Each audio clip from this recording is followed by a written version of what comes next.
Greetings! Yo! So this is Widows. Right.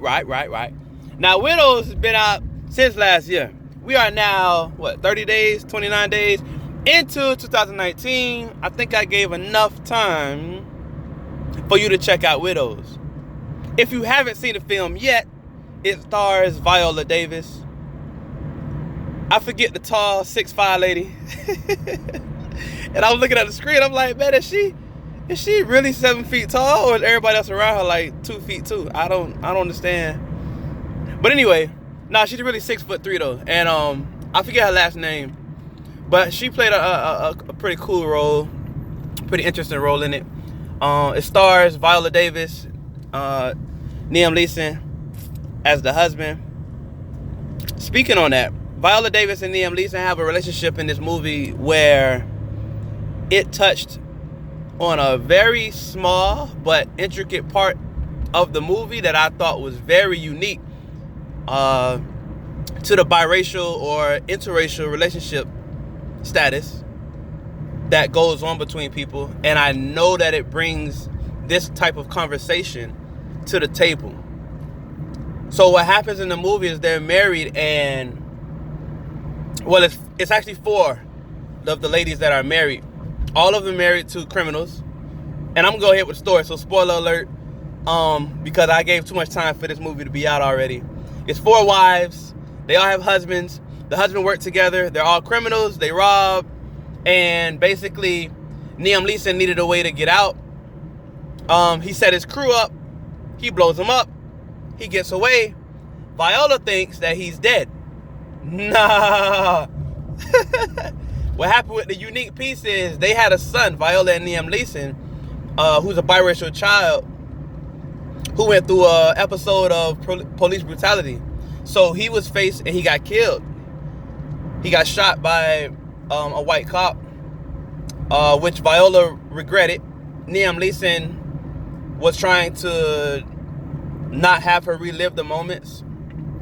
But Viola Davis was very distraught about it, and it bothered their relationship only a bit. They showed a small segment of it, but I'd imagine it bothered her relationship to an extent to where she felt she wasn't worthy to be with a white guy, or to be in an interracial relationship. So Liam Neeson is now getting out of, or trying to get out of, the crime ring. He blows his team up to get out.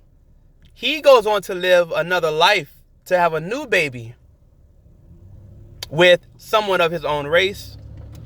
Viola Davis finds out like midway through the movie, while she's going through the plannings of continuing his episodes of robbing, that he left in a book for her because she thought he was dead, but she needed to come up with the money to pay back his debts to his debtors.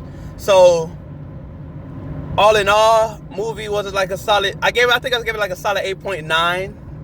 I just had a question about these criminals were like 30 years in the game, and these wives, I guess this is the movie part about it being a movie, literally got ready in like less than a week to do what these criminals did in 30 years flat. Like, you just gonna knock my criminal, like, y'all wives just gonna jump on scene and just do what I did for the last 30 years in one night?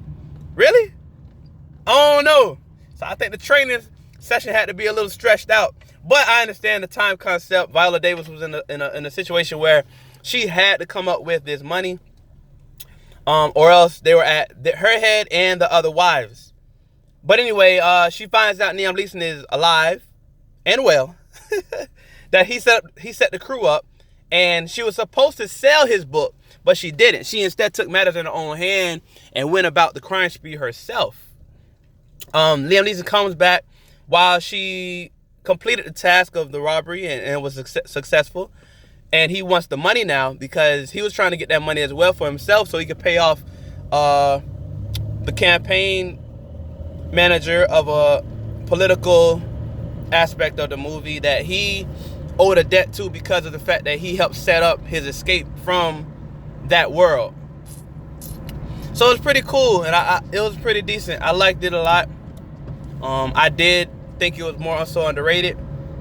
Or I took it in my personal. I was like, I don't really. But then I checked it out, and it was pretty good. 8.9, solid, easy. Check it out. I do recommend a watch. I didn't do too much spoiling, I hope, but for the most part, if you still want to see it, go see it. Y'all be safe.